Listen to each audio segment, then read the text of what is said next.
something very deep in the female psyche, I think, that's just releasing and needs to happen. I mean, I really think that that deep cleanse, that deep healing needs to happen in the female body. And then that is an embodied healing. It's finally very satisfying to know that doctors, researchers have finally acknowledged that every woman has a G-spot. It was very frustrating for about 10 years to have that part of the world that people really listen to, deny that it existed. So much we've separated our bodies from our minds. So we may go talk to a therapist about issues that we're having. Therapy can be good talking for a while, but what seems to happen is you're talking forever and ever and ever, but you're not getting into your body. What's happening in the body, and you're missing a piece. So you need the combination of both the mind and the body and the spirit all together to really have that deep healing experience. So what happens for a woman when she knows her inner topography, she can advocate for herself much faster for pleasure.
One of the big things that I learned within myself as I peel layers, you know, it's like sexual shame isn't just one thing and then you get rid of it.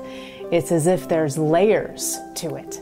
So my first peeling happened when I got involved in Tantra. Tantra was something that suddenly gave me permission. So Tantra can be a door to giving someone permission to their sexuality. And I think the reason is because it ties in the sacred. It ties in the spiritual aspects of one of the definitions of Tantra is to weave. So it's as if you're tying in those different aspects. And I think that makes it more acceptable for people. But then I also see a lot of people use Tantra as an excuse. They're still hiding a lot of layers of shame. Because it's spiritual, suddenly it's okay. And that's still not accepting all of the amazing facets of what there is to human sexuality. So peeling those layers. Western Tantra is more about connecting consciousness with sexuality. And it's been exploited in many, many different ways in Western culture. Masseuses use the word Tantra. It's thought that it belongs to the polyamorous world, to multiple sex partners, orgies. It's thought that it is highly religious. That's not what Western Tantra is really about. It's about bringing your hyper-consciousness to sexuality, which in the West is a very tricky, almost taboo thing in itself, because sex and religion are separate. They're held separately. Sex and spirituality is held separately, and in Western religions we tend to shun sex. It's used for procreation only. It's not used to bond a couple, to expand a couple's experience, and so it's difficult for Westerners to put sex and spirit together, to put sexuality, sensuality, and spirituality together. Yet,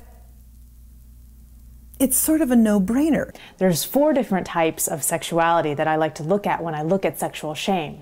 There's pleasure sex. There's sex that ties in spirit, spiritual sex. There's sex for transformation. And then there's sex for procreation. Our most accepted form of sex is sex for procreation. And I think this comes from deep mythologies that we have, religious mythologies, personal mythologies. Even if you aren't religious, sometimes these things are so ingrained in us that we don't even know that they're there. They're a symbol in our mind that we're holding that we don't even realize in our consciousness. They're more subconscious symbols. So one of the things in my journey that I realized as I was going through peeling layers, the final layer that I peeled was pleasure sex. So sex was okay if it was for transformation because I was having intention and I was really, transforming my life.